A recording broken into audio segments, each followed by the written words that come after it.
नमस्कार, यो खबर भित्रको खबर हो र म सरोज पौडेल। दर्शकवृन्द, नयाँ संविधान जारीपछि जनताले आर्थिक समृद्धिको अपेक्षा गरेका थिए। स्वदेशमै उद्योगको विस्तार गरी रोजगारी सृजना गर्ने भनियो पनि। संघीय निर्वाचन 2074 पछि राजनीतिक स्थायित्व र समृद्धि हुने आकांक्षा भए पनि राजनीतिले बाटो बिरायो। संसद विघटन जस्ता राजनीतिक कुकर्मले अस्थिरता निम्त्यायो भने आर्थिक क्षेत्र पनि प्रभावित भयो। विशेष गरी उद्योग क्षेत्रमा यसको सीधा असर पुग्यो, जसबाट आन्तरिक उत्पादनमा गिरावट मात्रै आएन, लगानीको वातावरण समेत धुमिल भयो। भने अर्थतन्त्रमा सङ्कट आएपछि बैंकमा पैसा रित्तियो, त्यसपछि कर्जा र बैंक ब्याज आतंकले उद्योग क्षेत्र खुम्चिएको प्रसङ्ग लिएर उपस्थित भएका छौँ आजको खबर भित्रको खबरमा। विज्ञहरू भनिरहेका छन् अर्थतन्त्र सङ्कटमा छ। स्वयं राष्ट्र बैंकले भनिरहेको छ विदेशी मुद्रा सञ्चिति दबावमा छ। तर सरकारले भने अर्थतन्त्र सुधार्ने अचूक सूत्र भनेकै आयातमा कडाई हो भन्ने बुझेको छ। तर अर्थतन्त्रमा सुधार ल्याउन स्वदेशी उद्योगहरूलाई कर्जा सहित लगानीको वातावरण बनाउनु पर्ने थियो। तर सङ्कट उन्मुख अर्थतन्त्रको बचाउ गर्छन् स्वयं अर्थमन्त्री शर्मा।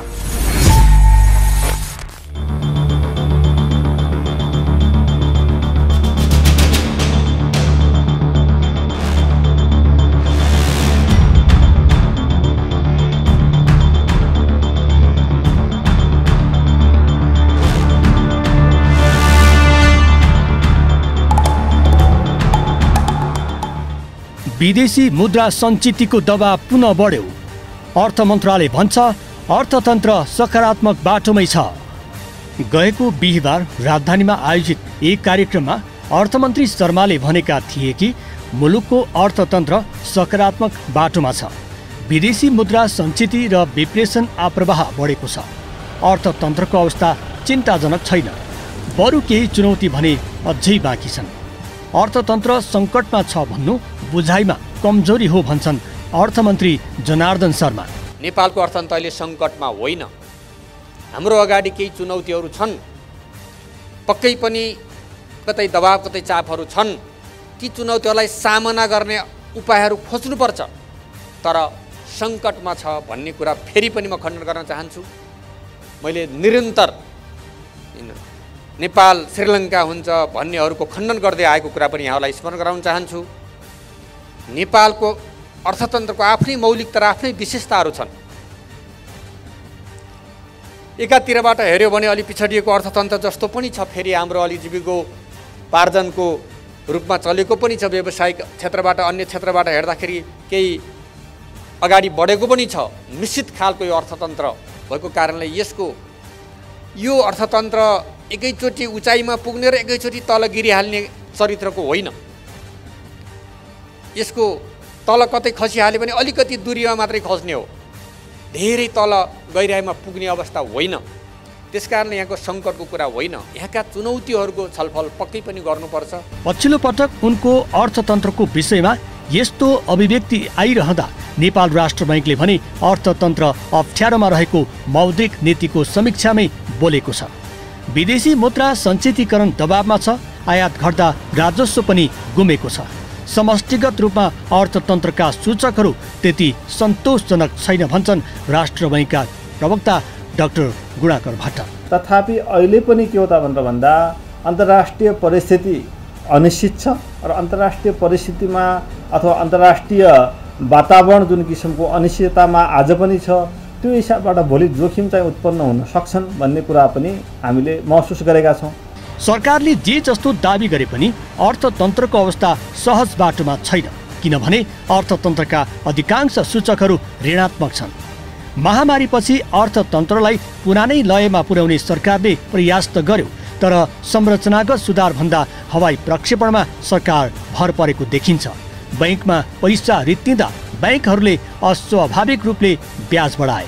राष्ट्र बैंकले मौद्रिक नीतिको त्रैमासिक समीक्षामा सुधार गर्ने प्रयास गरेको छ, तर यसले अर्थतन्त्रमा सुधार भइहाल्ला भन्ने देखिन्न भन्छन् विज्ञहरू।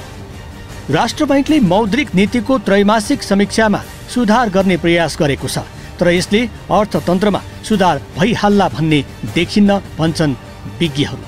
यहाँ मूलतः नियमन गर्ने निकाय राष्ट्र बैंककै कारण अर्थतन्त्रमा समस्या हुने गरेको बताउँछन् विज्ञहरू।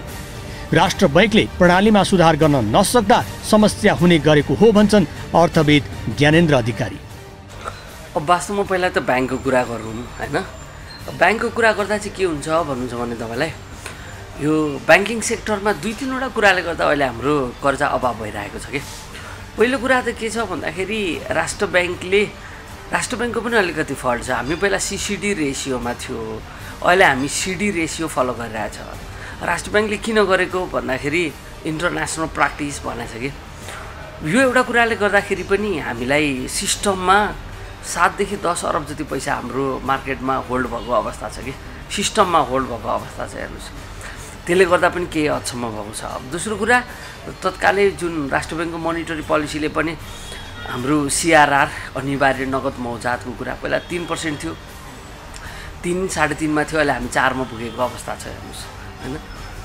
यसले पनि केही हदसम्म होल्ड गरिरहेको अवस्था छ। त्यो भएको हुनाले गर्दाखेरि चाहिँ के छ भन्दाखेरि ब्याङ्किङ एन्ड फाइनेन्सियल इन्स्टिट्युसन्सको सिस्टममा नै हाम्रो केही होल्ड भइरहेको अवस्था छ।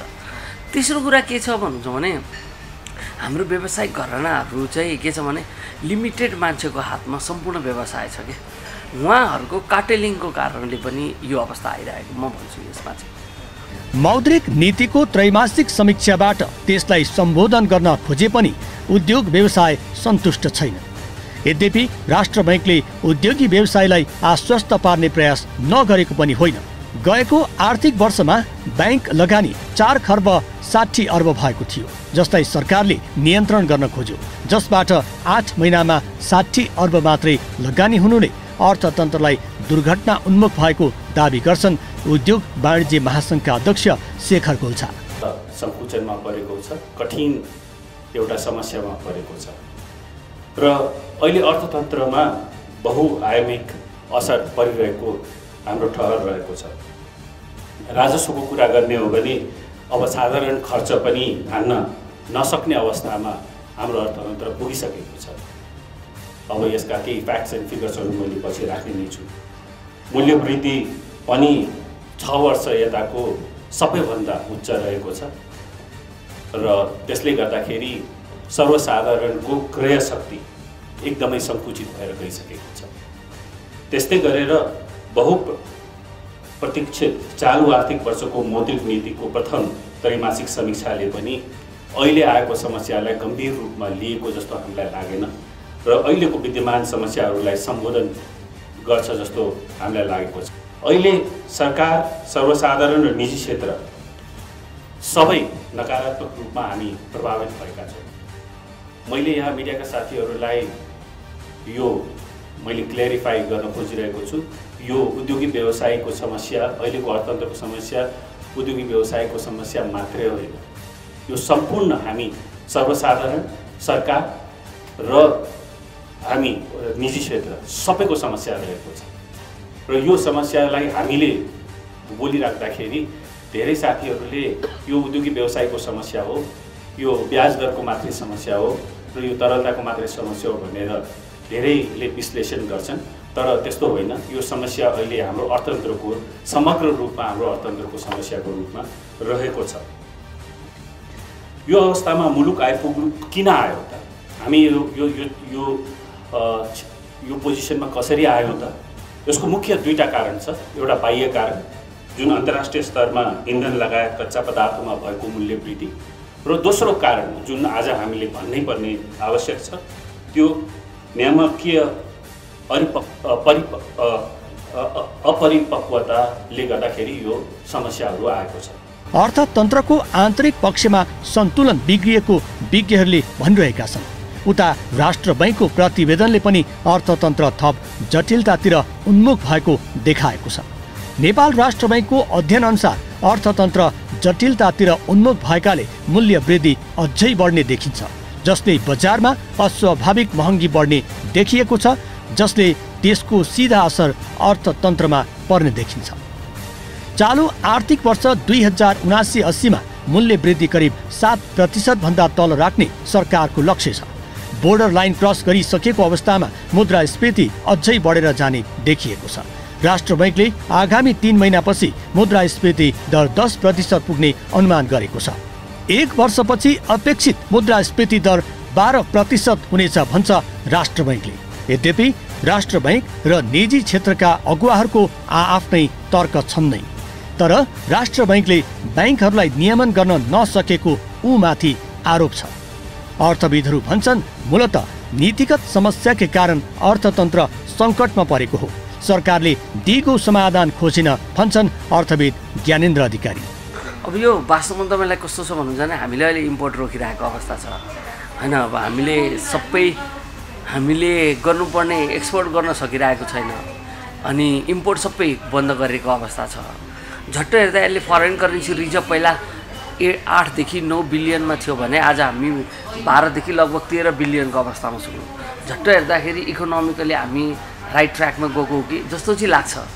तर रियालिटीमा के छ भन्नुहुन्छ भने यो चाहिँ कस्तो भयो भने ज्वरो आएको बेलामा सिडामल खाए जस्तो मात्रै हो कि यसले कन्टिन्युस यो प्रोसेस त हुँदैन। कहिलेसम्म सिडामल खाएर ज्वरो रोक्ने होइन। यसको लङ टर्म अथवा दीर्घकालीन रूपमा चाहिँ हामीले कुनै पोलिसी बनाए जस्तो लाग्दैन। आज हामी निर्यात भइकन पनि हामीसँग यति 12 देखि 13 बिलियनको जुन फरेन करेन्सी रिजर्भ हुने हो भने हामीले इकोनोमिकली पोजिटिभ इम्प्याक्ट मान्न सक्थ्यौँ। तर अहिलेको सिचुएसन के छ भन्दाखेरि निर्यात रोकेर यति बनाउनु भनेको चाहिँ सिटामल खाएर अथवा कुनै एन्टिबायोटिक खाएर ज्वरो रोक्ने मात्र जस्तो काम भइरहेछ यो। किनभने यो सस्टेनेबल पोलिसी चाहिँ होइन।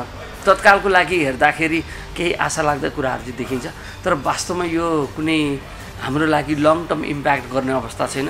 जुन दिन निर्यात एक दिन त छोड्नै छ हामीले, जुन दिन छोडिन्छ त्यो दिन फेरि गाह्रो हुने अवस्था छ। अर्थतन्त्र सङ्कटको बाटोमा छ भन्ने तथ्यको एउटा उदाहरण हो 6 वर्ष यताकै उच्च मूल्य वृद्धि।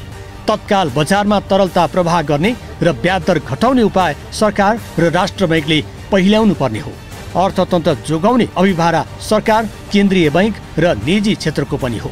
करिब 1 वर्षको अवधिमा बहुआयामिक जोखिम बढेको देखिन्छ अर्थतन्त्रमा। मूलतः सरकार नै यसको अन्तिम पहलकर्ता हो। सरकारले सङ्कटपूर्ण अर्थतन्त्रको टालटुल गरेर बचाउ गर्ने होइन, बरु अर्थतन्त्रमा देखिएको वास्तविक समस्याको निर्क्यौल गरी समस्याको पहिचान गर्नुपर्दछ। आवश्यक परेमा हस्तक्षेप सहितको नीति तय गर्न पनि विलम्ब नगर्ने हो कि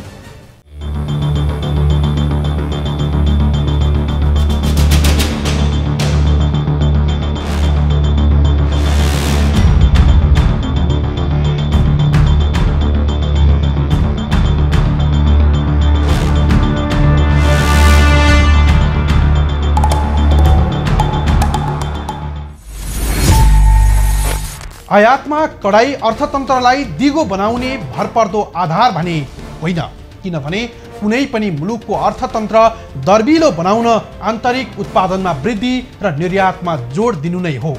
त्यसको लागि सरकारले नीति सहित कार्यक्रमको कार्यान्वयन गर्न सक्नु पर्थ्यो, तर सरकारले त्यो बाटो समाउन चाहेन, जसले गर्दा बैंकमा कर्जाको अभाव मात्रै भएन, बैंकहरूको ब्याज आतंकले उद्योगीहरू निरुत्साहित बनेको प्रसङ्ग बाँकी नै छ।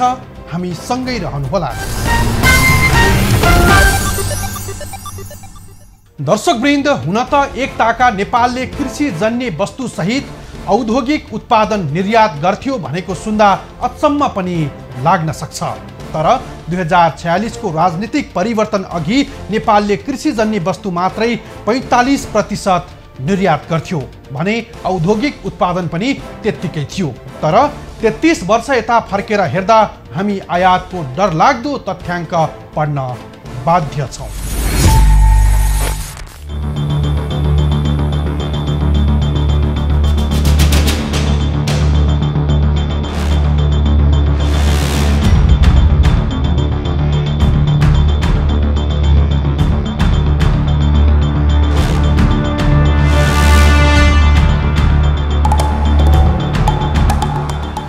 तेत्तीस वर्षमा उद्योगको योगदान 5%मा खुम्चियो। आयातमुखी बिचौलिया बजारको कब्जामा पुग्यो अर्थतन्त्र। आर्थिक सर्वेक्षण भन्छ उद्योगको योगदान कुल कार्यस्थ उत्पादनमा 5% हाराहारीमा छ। योगदानको यो दर 2046 अघिको समयमा भने 18% हाराहारीमा थियो, जति बेला राष्ट्रिय उद्योगहरूले उत्पादन र रोजगारी दिन्थे। तर 2046 यताको राजनीतिक परिवर्तनपछि राष्ट्रिय उद्योगहरू कौडीको भावमा बेचियो। निजीकरण ऐन 2050 कार्यान्वयनमा आएसँगै राष्ट्रिय उद्योगहरू सरकारले बन्द गरी आयातमुखी व्यापारलाई बढावा दियो। त्यसको नकारात्मक प्रभाव अहिले मुलुकले खेपिरहेको छ भन्छन् राष्ट्र बैंकका पूर्व गभर्नर दिपेन्द्र बहादुर छेत्री। अहिले चाहिँ सामान्यतया तपाईँले फेरि पछि सोध्नुहुनेछ उद्योग धन्दा किन चाहिँ यहाँ फस्टाएनन् के गरेनन् भन्ने। अब अलिअलि पैसा भएकाहरूले व्यापारमा लगानी गर्यो भने छिटोभन्दा छिटो नाफा पाउँदो रहेछन्। अस्ति एकजना साथीले भन्थ्यो कोरियन इलेक्ट्रोनिक भेहिकल रहेछ, उसले मलाई लिफ्ट दिएको, कति पऱ्यो भाइ यसको भनेको 85 लाख पऱ्यो, व्यापारी हो है। अनि ट्याक्क लाएर चालकले के भन्यो भने ए सर यो त हामीले 4-5 महिना अगाडि लिएको हो, अहिले त बजारमा त 1,40 लाख छ भने। किन रे भने अब सरकारले पनि यस्ता उहाँहरूलाई चाहिँ रोक लगाइदियो होइन, अनि डलर पनि मूल्य बढ्यो। यो दुइटै कारणले गर्दाखेरि 85 मा पाएकोलाई 41 पुग्यो भनेको उसले नि। भनेपछि अब त्यो व्यापारमा लाग्नेको लागि त मनज्ञ आम्दानी हुने क्षेत्र त व्यापार रहेछ नि त। उसले लगानी गरेर उद्योग धन्दा यो चाहिँ जग्गा जमिन खरिद, पानीको व्यवस्था, बत्तीको व्यवस्था, बाटोको व्यवस्था, अनि बजारको व्यवस्था, अनि श्रमिकहरूसँगको जुझ्नुपर्ने व्यवस्था, यी सबै झेलेर उद्योग खोल्नुभन्दा त सजिलैसँग त व्यापारबाट नाफा हुँदो रहेछ नि त है। त्यस कारणले व्यापारतिर त्यसरी गएको छ। आयात र निर्यात बीचको ठूलो खाडल छ जसले भुक्तानी सन्तुलनमा चर्को दबाव छ। विदेशी मुद्रा सञ्चित जेनतेन विप्रेषणले ठेगिरहेको छ। विदेशी अनुदान पर्याप्त छैन। फेरि अनुदानबाट अहिलेसम्म कुनै मुलुक समृद्ध भएको इतिहास पनि छैन। 2046 को कालखण्डलाई मात्रै हेर्ने हो भने विदेशी दाताहरूले नेपाललाई करिब 20 खर्बको अनुदान दिइसकेका छन्। तर त्यो अनुदान पनि मुलुकको आर्थिक विकासका लागि बालुवामा पानी हाले सरी भयो। त्यस बखत 45% निर्यात त कृषि उपज मात्रै गर्थ्यो नेपालले। तर 32 वर्षपछि 95% कृषि उपज आयात गर्ने अवस्था बनेको छ। उद्योगहरूले त्यति बेला करिब 18% योगदान गर्थे कुल कार्यस्थ उत्पादनमा। तर अहिले नेपाली उद्योगहरूको कुल कार्यस्थ उत्पादनमा करिब 5% मा खुम्चिएको छ। देशमा औद्योगिक लगानीको वातावरण छैन। लगानी भित्राउन भन्दै सरकारले लगानी सम्मेलन पनि पटक पटक गर्यो, तर त्यसको प्रभाव देखिएन। वैदेशिक लगानी अपेक्षाकृत रूपमा नभएको बताउँछन् उद्योग सचिव तोया नारायण गेवाली। खास गरी लगानी नआउनुमा गभर्नमेन्टको कहाँ कमजोरी छ, प्राइभेट सेक्टरको पनि केही विषय छ कि, अथवा स्थानीय हाम्रा समस्याहरूले लगानी अलमरिन्छ कि, कच्चा पदार्थ नभएर हो कि, मार्केट नभएर किन लगानी आउँदैन त। वास्तवमा यसको एउटा ग्याप एनालाइसिस हुन चाहिँ आवश्यक हुन्छ भन्ने मलाई लाग्छ। खास गरी एसएमइजको सन्दर्भमा नेपालमा एसएमइजको सङ्ख्या उल्लेखित छ। हाम्रा उत्पादनहरू पनि निकै राम्रा छन्, तर यो अलिकति इनोभेसनमा र टेक्नोलोजीमा हामीले सहयोग गर्न नसक्दाखेरि अझै पनि हामीले प्रतिस्पर्धी बनाउन नसकेको अवस्था छ। हामीले 19वटा एफडिआईको प्रोजेक्ट स्वीकृत गरेका छौँ, जसबाट 2 अरब 24 करोडको एफडिआई स्वीकृत भएको अवस्था छ। अघि शक्तिखोरको विषय आयो। शक्तिखोरको विषय जुन बजेटको कुरा नम्बर 60 मा पिपिपीको कुरा यहाँ हाइलाइट भएको छ, यसलाई हामीले अगाडि बढाएको हो। नेपाल सरकारले निर्णय गरेर यसलाई विद्युत रूपमा अगाडि बढाएर डिपिआर समेत भइसकेको अवस्था छ। विज्ञहरू भनिरहेका छन् उदारीकरण र निजीकरणको नाउँमा राष्ट्रिय उद्योगहरू इतिहासमा थन्किए। पछिल्लो समय सिमेन्ट, स्टिलका उद्योगहरू फस्टाएका थिए। ती पनि कर्जाको अभावसँगै बैंकको चर्को ब्याजले धराशायी भए। नेपाली सिमेन्टहरूले भारतीय बजारमा आफ्नो उत्पादन बेच्दै थिए। लगभग नेपाल सिमेन्ट उद्योगमा आत्मनिर्भर उन्मुख भइरहेको थियो। सरकारले निजीकरणको नीति त ल्यायो, तर उद्योगहरूको प्रवर्धनमा कहिल्यै चासो देखाएन। उद्योग ग्रामको नीति सरकारले लियो, तर त्यही नीति अलपत्र छ अझै, जसले गर्दा उद्योग मैत्री भएन। लगानीको वातावरण नभई लगानी वृद्धि हुने नभएको बताउँछन् उद्योगी हिमराज ढकाल। पहिला त तपाईको अहिले सञ्चितको मात्रा त अहिले आयातलाई निरुत्साहित गरेको अवस्था छ सरकारले। त्यसैले अलिकति बढेकै छ, 7-8 महिनालाई पुग्ने देखिन्छ हैन। तर अहिले पनि कम्फर्टेबल जोनमा गएको छैन। त्यसैले यही पोलिसी अलिक दिन कन्टिन्यू हुन्छ होला राष्ट्र ब्याङ्कबाट होइन। र निर्यातलाई प्रोत्साहन भन्ने कुरा चाहिँ पहिला त मलाई लाग्छ आयातलाई प्रतिस्थापन गर्नतिर लाग्नु पर्यो। हामीलाई उपभोग गर्ने सामान या खाद्य पदार्थ या माछा मासुहरू चाहिँ हामीले नै बनाउने प्रोत्साहन गर्नु पर्यो। त्यो प्रोत्साहन गर्नुको लागि इन्डस्ट्रीलाई एटलिस्ट 2 अङ्कको इन्ट्रेस्ट रेट कम हुनु पर्यो उत्पादनलाई, र सहुलियत लोन हुनु पर्यो। अनि तपाईँको के भन्छ रिफाइनेन्सको व्यवस्था हुनु पर्यो। केही वर्ष 4-5 वर्ष त्यो सेक्रिफाइस गर्यो भने हामीसँग उपभोग्य गर्ने र खाने सामानहरू यी नेपालमै बन्छन् अनि आयात प्रतिस्थापन भयो। सरकारले उद्योग प्रवर्धन गर्न भन्दा आयातमा राजस्व असुलेर राष्ट्रिय आय बढाउँदै मात्रै आयो, जसले उत्पादनमूलक अर्थतन्त्रलाई धराशायी बनायो। आयातमा आधारित कारोबारी अर्थतन्त्रले बजार जबरजस्त कब्जा गर्यो। जुन अर्थतन्त्र बिचौलियाको कब्जामा पुग्यो, बैंकमा पैसा नहुने तर सीमित घरानियाको पकडमा धनराशि हुने परिस्थिति बन्यो मुलुकको अर्थतन्त्रमा। तर सरकारी अधिकारीहरू भनिरहेका छन् अर्थतन्त्रका सूचकहरू नकारात्मक छन्। सूचकहरू नकारात्मक किन भए भन्ने बारेमा सरकारी हाकिमहरू नीतिगत सुधार गर्नमा कहिल्यै ध्यान दिँदैनन्, बरु उल्टै बिलौना गर्छन् उद्योग सचिव तोया नारायण केवाली। लगानी गर्नेहरूले धेरै इन्डेक्सिङहरू र त्यहाँको ओभरअल इन्भेस्टमेन्टको इकोलोजी कस्तो छ त्यो हेर्नुहुन्छ। उदाहरणको लागि मैले 4वटा इन्डिकेटर भन्छु। डुइङ बिजनेसमा हामी कहाँ छौँ, इनोभेटिभ इन्डेक्समा कहाँ छौँ, कम्पिटिटिभ इन्डेक्स पनि अहिले ग्लोबल डिस्काउन्ट छ त्यसमा हामी कहाँ छौँ, र एलपिआई भन्छौँ हामी लजिस्टिक पर्फर्मेन्स इन्डेक्स, त्यसमा हामी कहाँ छौँ। यो इन्डेक्सहरू पनि उहाँहरूले नहेरिकन लगानी एउटा व्यक्तिले जसरी लगानी गर्छ, राष्ट्रले लगानी गर्ने अथवा मल्टिनेसनल कम्पनीले लगानी गर्ने पनि त्यस्तै हो। त्यसो हुनाले यो इन्डेक्सहरूमा पनि सुधार नगरिकन, खास गरी 10-12वटा यो लगानी र व्यापारसँग सम्बन्धित ग्लोबल इन्डेक्सहरू छन्, त्यसमा सुधार नगरिकन हामी अगाडि बढ्न सक्दैनौँ कि भन्ने मलाई लाग्छ। उद्योगको प्रवर्धन बिना निर्यात असम्भव छ। निर्यात बिना विदेशी मुद्राको सञ्चितिमा वृद्धिसँगै आन्तरिक रोजगारी पनि वृद्धिको कुरा झनै टाढाको भयो। यद्यपि उद्योगको इतिहास करिब 9 दशकको छ। उद्योग विकासको इतिहास हेर्दा हामी औद्योगिकरणको युगमा हुने थियौँ। दुर्भाग्य हामी सियो पनि विदेशी उत्पादनमा भर पर्ने मात्रै होइन, यतिसम्म कि कृषिमा समेत परनिर्भरता उत्तिकै छ। यसको गतिलो उदाहरण हो किवी।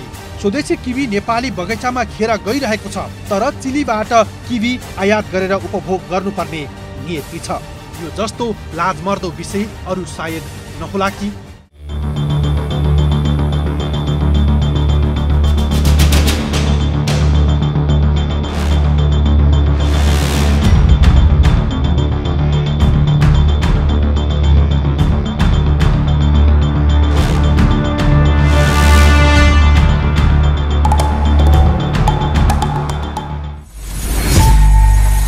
अहिले आयात र निर्यात बीचको फरक ठूलो छ। आयातको हिस्सा कुल गार्हस्थ्य उत्पादनको 40% छ। आयातमुखी व्यापारबाट केही सीमित वर्गले नाफा कमाए पनि त्यसको असर मुलुकको अर्थतन्त्रमा पुगेको छ। औद्योगिक उत्पादन गरी निर्यातलाई जोड दिनुपर्ने थियो। विडम्बना आयातमा आधारित बिचौलिया अर्थतन्त्रले कब्जा जमाएको छ नेपालको अर्थतन्त्रमा, जसबाट उद्योग क्षेत्रमा सङ्कट निम्तिएको प्रसङ्ग सहित उपस्थित हुनेछौँ। हामी सँगै रहनुहोला। दर्शकवृन्द, गएको साल 2078 फागुनसम्म विदेशी मुद्रा सञ्चिति सन्तोषजनकै थियो, तर गएको असार अन्तिमसम्म आइपुग्दा यो दर निरन्तर ओह्रालो लाग्यो। सरकारले सम्भावित सङ्कटको पूर्वानुमान गरेन, जसले गर्दा आयात उच्च थियो। यद्यपि चालु आर्थिक वर्षको 8 महिना यता आयातमा सरकारले नियन्त्रण गरे पनि विदेशी मुद्रा सञ्चितिमा दबाव उत्तिकै छ।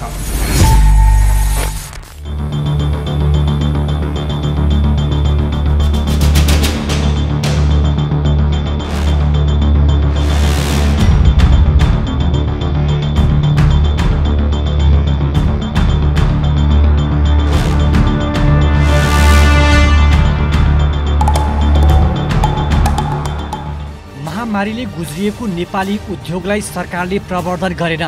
नीतिगत तहमा पुगेकाहरूले महामारीले थलिएको उद्योग क्षेत्रलाई तङ्ग्राउन कुनै चेष्टा देखाएनन्। कागजी पानाहरूमा आश्वासन दियो राज्यले पटक पटक, तर कार्यान्वयनमा अनेक उल्झनले उद्योग क्षेत्रलाई निरुत्साहित बनायो भन्छन्, जसले अर्थतन्त्रमा बहुआयामी असर पारेको दाबी गर्छन् उद्योग वाणिज्य महासङ्घ अध्यक्ष शेखर गोल्छा। यो उद्योगिक व्यवसायको समस्या, अहिलेको अर्थतन्त्रको समस्या उद्योगिक व्यवसायको समस्या मात्रै होइन, यो सम्पूर्ण हामी सर्वसाधारण, सरकार र हामी निजी क्षेत्र सबैको समस्या रहेको छ। र यो समस्यालाई हामीले बोलिराख्दाखेरि धेरै साथीहरूले यो उद्योगिक व्यवसायको समस्या हो, यो ब्याज दरको मात्रै समस्या हो र यो तरलताको मात्रै समस्या हो भनेर धेरैले विश्लेषण गर्छन्। तर त्यस्तो होइन, यो समस्या अहिले हाम्रो अर्थतन्त्रको समग्र रूपमा हाम्रो अर्थतन्त्रको समस्याको रूपमा रहेको छ। सिमेन्ट उद्योगकै उदाहरण हेर्ने हो भने उनीहरू यति बेला 35% को हाराहारीमा मात्रै उत्पादन गरिरहेका छन्। बजारमा पैसा जाम भएपछि कारोबार निकै कम छ। कारोबार कम हुँदा निर्माण तथा सेवाको वस्तुको बजारमा माग वात्तै बढेको छ, जसले लगानी थप जोखिममा परेको छ। यद्यपि सरकारी अधिकारीहरू भनिरहेका छन् उद्योगको प्रवर्धन नगरी अर्थतन्त्र सुधार गर्ने छाँटकाट छैन। प्रधानमन्त्री कार्यालयका सचिव मधुरमण मरासनी भन्छन् आन्तरिक उत्पादन वृद्धि गरी निर्यात गर्नुको विकल्प छैन। पूर्व अर्थ सचिव समेत रहेका मरासनीले विप्रेषणले मात्रै मुलुकको अर्थतन्त्र धान्न नसकिने बताउँछन्। हाम्रो एउटा मोनिटरिङ टुल पनि छ, त्यहाँ हामीले हरेक मन्त्रालयबाट कुन बजेट पुग्दामा के प्रगति गरेको छ उनीहरू ल्याउनुहोस् भनेर त्यहाँ हामीले रेकर्ड पनि गर्छौँ। त्यो रेकर्ड हेर्दाखेरि अब हाम्रो इम्प्लिमेन्टेसनमा चाहिँ त्यति सन्तोष मान्ने ठाउँ चाहिँ छैन। र यो इम्प्लिमेन्टेसन क्राइसिस चाहिँ हाम्रो हिजो पनि थियो, अस्ति पनि थियो। अघि भइगयो सरले भन्नु हामी त्यो पहिला अर्थ मन्त्रालयसँगै थियौँ, कति बजेट सँगै पनि थियौँ र हरेक वर्ष हामीले त्यही भनिरहेको छौँ। त्यसैले गर्दाखेरि मलाई लाग्छ यो प्रिमेच्योर चाहिँ त्यो लोड बियरिङले पनि हामीलाई चाहिँ अलिकति समस्यामा पारेको छ। रोजगारीको पहिलो आधार नै उद्योग हो। उद्योग बिना रोजगारी पनि असम्भव छ। नेपाली उद्योगीहरूले करिब 7 लाखको हाराहारीमा रोजगारी दिएको सरकारी अनुमान छ। तर यो दर अहिले करिब आधाले घटेको अनुमान छ। मुलुकभित्रको बेरोजगारी वात्तै बढ्यो। महामारीको 2 वर्ष 16 लाख जनशक्ति पूर्ण बेरोजगार भए। जब बेरोजगारीको दर बढ्छ तब गरिबीको औसत दर पनि उत्तिकै सरदरमा बढ्दै जान्छ।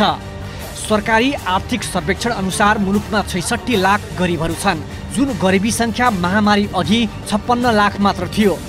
जहाँ उद्योगहरू धमाधम बन्द भए, चलेका उद्योग घिटिघिटीमै पुगे। स्वदेशमै रोजगारी नभएपछि युवा विदेशी भूमिमा हाम फाल्न विकल्प भएन र छैन पनि। यदि सरकारले उद्योगहरूको प्रवर्धन गरी लगानीको वातावरण बनाउन सकेको भए वैदेशिक लगानी पनि वृद्धि हुने थियो।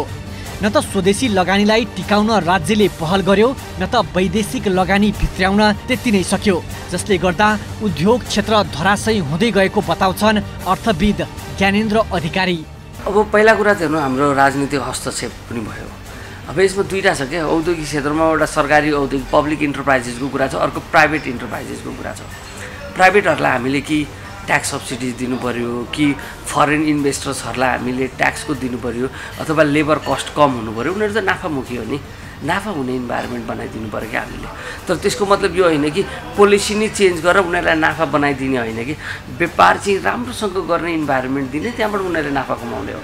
अब रह्यो कुरा पब्लिक इन्टरप्राइजेस होइन, हाम्रो सरकारी सार्वजनिक संस्थानहरू। सार्वजनिक संस्थान चाहिँ के भयो भने राजनीतिक भर्ती केन्द्र भइरहेको अवस्था छ। त्यो चलाउन त कपडा उद्योग चलाउनु भन्ने कुरा उठिरहेछ, गोरखाली रबर उद्योगको पनि कुरा उठिरहेछ। यो कुराहरू चाहिँ के भइरहेछ भन्दाखेरि वास्तवमा गभर्मेन्टले एक्ज्याक्ट पोलिसी नै बनाएको छैन। सरकारले उद्योगीहरूलाई प्रोत्साहित गर्ने त भन्यो, तर विभिन्न कानुनी उल्झनबाट उद्योगबाट पलायन हुने अवस्था बनायो। यद्यपि उद्योगीलाई नाफा गर्न राज्यले पहल गर्नुपर्छ भनेको पनि होइन, तर उद्यमको वातावरण बनाउनु पर्थ्यो। त्यो कहिल्यै भएन उद्योग क्षेत्रमा। यति मात्र होइन, आफू नियन्त्रित संस्थाहरू सबै राजनीतिक हस्तक्षेप गरियो। देशभन्दा बढी दल र उनको कार्यकर्ताहरू प्राथमिकतामा भए मुख्य दलका लागि, जसले गर्दा अर्थतन्त्र सङ्कटको चपेटामा छ। बैंक कर्जादेखि बजारको प्रवर्धनसँगै निर्यातमा सरकारी अनुदारताले उद्योगहरू निरन्तर बन्द भइरहेका छन्। उद्योगीहरू सडकमै पुग्दा पनि सरकारले थमथमाउन छाडेको छैन।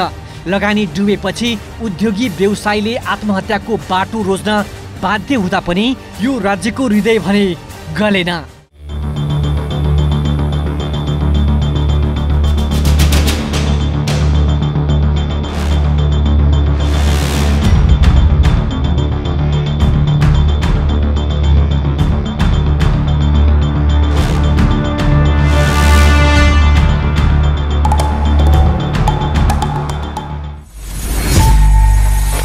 अर्थतन्त्रमा देखिएको सङ्कटले प्रति व्यक्ति आयमा कमी छ। वस्तु तथा सेवाको मूल्य आकाशिएको छ। राष्ट्र बैंकले भनेको छ आगामी 1 वर्षमा बजारमा मूल्य वृद्धि दर 12% पुग्नेछ। 3 महिना र 1 वर्षपछिको मध्य अपेक्षित मुद्रास्फीति क्रमसँग 10 र 12% छ। यद्यपि मौद्रिक नीतिमा राष्ट्र बैंकले कसिलो नीति अपनाएकोले मूल्य वृद्धि दरमा कमी आउने आकलन गरिए पनि त्यो अवस्था नरहने अर्थविदहरूले भनिरहेका छन्।